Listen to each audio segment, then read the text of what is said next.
And we're going to part 2, so let's like continue. This. Look at that. Already it's 100 years old. Now what about the writing? Well, have you ever noticed the way the writing on those old documents, the first letter is always very fancy? Well, I've discovered the secret to that too. Bread. All you do is you cut a square of bread about 2 centimetres by 2 centimetres, and you get some poster paint. Now I've mixed this with a little bit of water, and you simply paint onto the bread. Again, this is great fun to do. It is. Get your brush stuck in there so that you bash the paint inside the bread. There it is. And then I'm going to print onto my document. Press the bread down, pull it away, and you get this sort of bobbly textured effect. Then you put that to one side to dry, and it takes about 10 minutes to dry. And when it's dry, it looks something like that. So, okay, I'm going to put my first letter in there now. Now, have you ever noticed the way those first letters, they're always really curvy? So I'm going to curl the top of my T and the tail of my T, curve also. And when you've used a black felt tip pen, use one of these. These are my favourite pens, these, the old gold pen. Gives a great effect if you just put it right on the outside, right on the edge there of the black that you've done. It is. Just following the letter all the way round. Oh, I love this gold pen, the way it just smears out onto the paper. And there it is, the first letter of your ancient document. Now, all the rest of the letters, if you do a bit smaller with a smaller felt tip pen, and of course, it depends on what you want to say. For instance, hear ye, hear ye, hear ye, hear ye. It is hereby declared that the owner of this ancient document is now entitled to double pocket money. Signed, get your mum or dad to sign that, a pocket money contract. Or when it's someone's birthday, don't give them a present, hide the present and give them a map to try and find the present. And there it is. X marks the spot. Impressive. An ancient treasure map attack. So what is next? Squid's painting.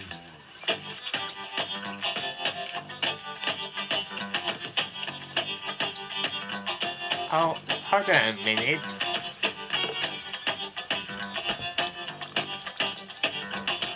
We've seen it before. Let's stop talking. I mean, this like appear in an episode and one of the out-of-date VHS video. So we know what is happening. Just watch this. In this out-of-date.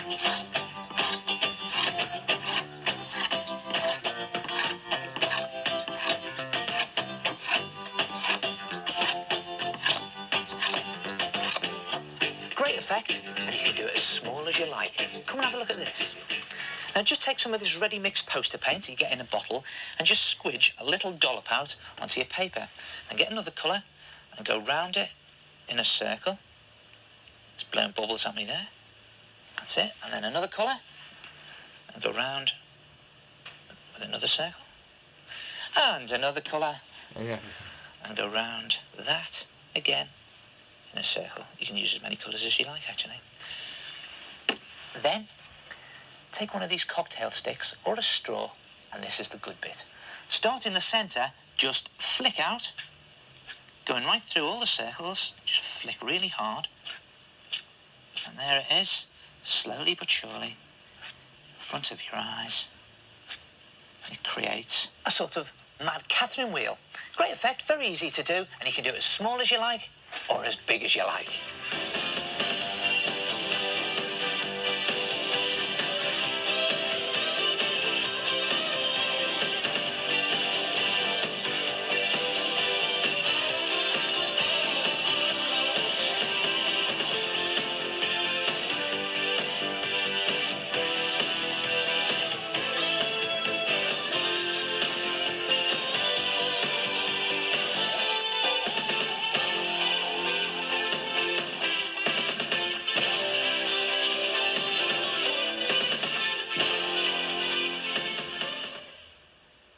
Okay, so red paper reflection. Paint a scene onto some wet paper, fold it over to create a reflection in water.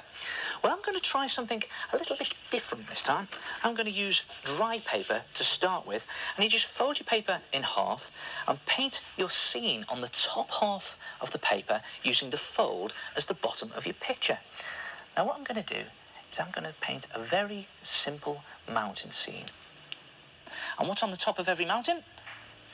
Snow. So I'm just going to slosh some white paint on there. And I think the idea with this technique is to keep your paint nice and thick so that it doesn't dry too quickly. There it is, just the tops of the mountains. And some mountains in the distance. Remember the old tip, colour fades when it gets into the distance, so I won't do those mountains as brightly coloured. There's the snow.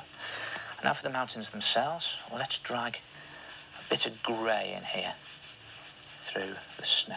There it is. So that's the dark side of the mountain. Just come around here, make it a little bit lighter where the sun is shining. And those mountains in the distance, again, just slightly lighter. A little less colour in them. Just bring it down there. And now on the lake side, or the river side, whatever the water's going to be, I'm going to try a technique that I really enjoy. This is called stippling. And it's one of those techniques that actually does the work for you. If you get a stiff brush and you just stab it at the paper, what it does is it creates your bushes or your trees for you. It's a bit darker, a little bit smaller, by the lakeside in the distance. And on the other side, I'm going to put some bigger trees. Again, use the stippling technique, just building up to bigger trees and brighter greens here in the foreground. Just a bit more green in. This is a great technique, this. It's also good fun to do. There it is. And just to finish it off, I'm just going to do the silhouette of a couple of trees just down the bottom there.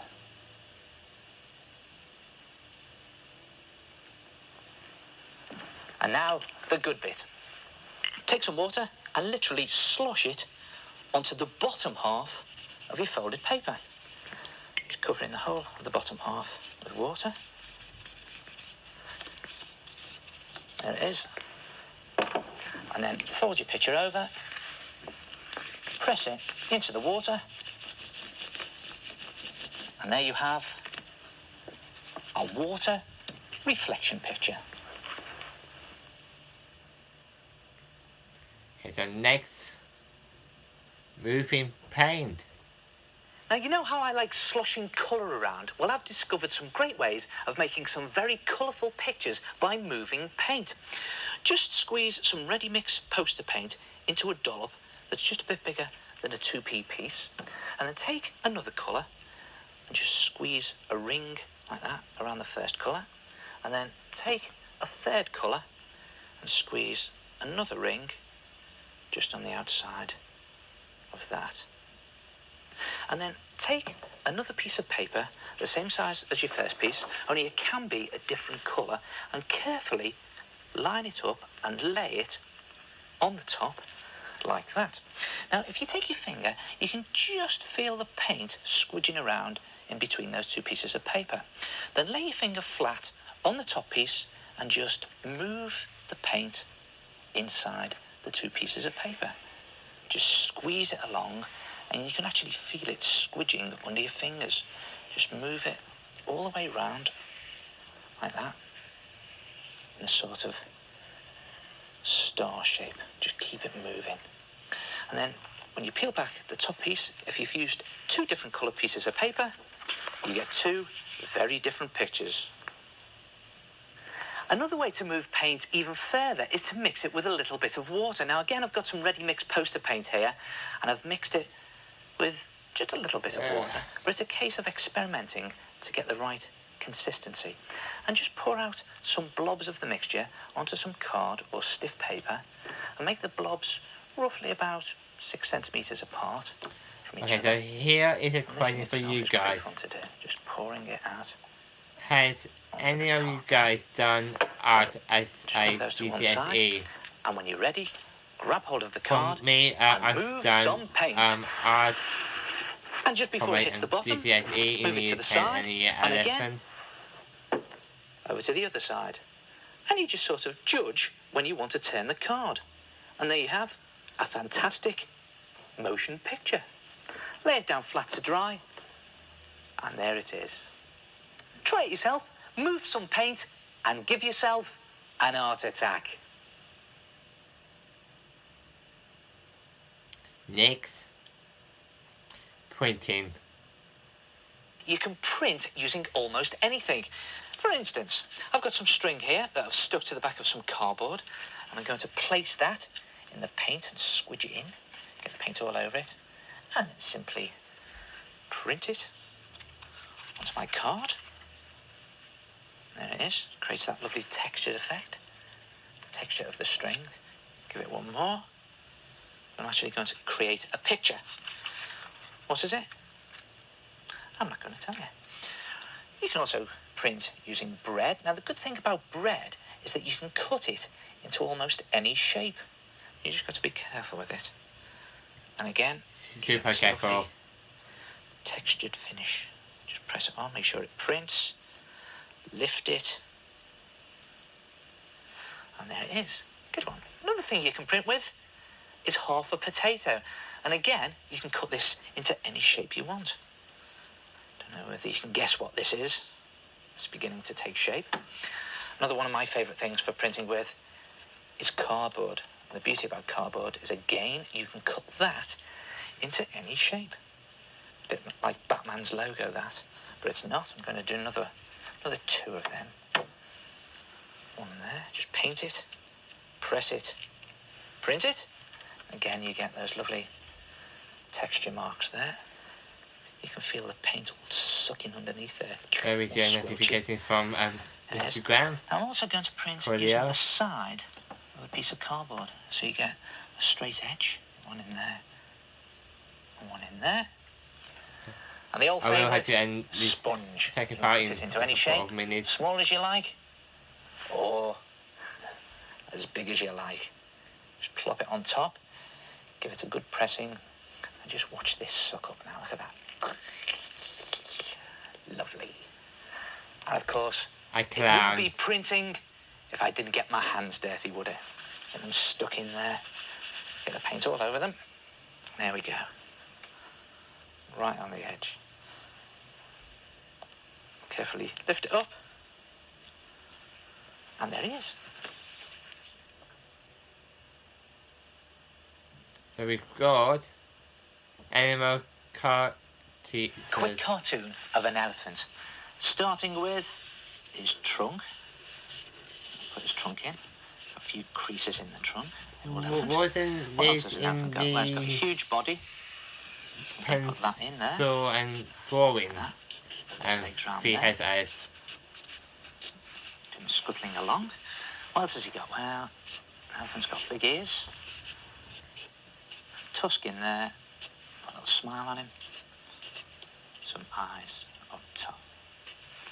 I'm going to leave it like that. Keep it simple. That's a good tip, that, you know. Next time you're drawing a cartoon or caricature of an animal, guys, I'm going to end it here, so I'll see you guys tomorrow with part 3.